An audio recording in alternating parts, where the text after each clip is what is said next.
అంటే ఈ మధ్య నేనెవరిని అనట్లేదు గానీ 2 ఫిల్మ్స్, 3 ఫిల్మ్స్ హిట్ అయిన వాళ్ళు ప్రతి ఒక్కరు అదర్ లాంగ్వేజెస్ కూడా ఫోకస్ చేస్తున్నారు కదా!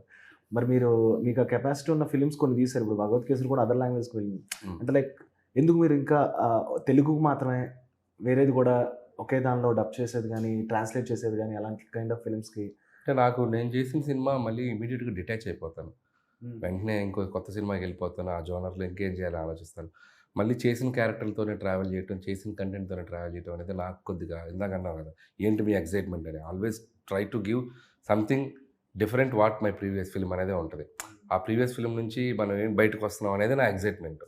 అది పోయిన రోజు నేను అక్కడే ఉంటే నేను ఇంకొక నా బ్రెయిన్ ఫార్వర్డ్ థింక్ చేయటం, మళ్ళీ అదే దాని చుట్టూ నేను ఒక 1, 1 ½ ఇయర్ టైమ్ స్పెండ్ చేసి, హ్మ్. సో ఓవరాల్‌గా వెళ్ళే రేస్‌లో వెనక్కి పడతామేమో అనే ఫీలింగ్ ఉంటది.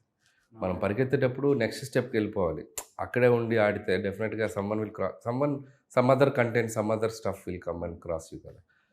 మనం ముందు ఉంటే అట్‌లీస్ట్ మన రేస్ మనకు కంటిన్యూ అవుతూ ఉంటది. అది బిలీవ్ చేస్తాను నేను.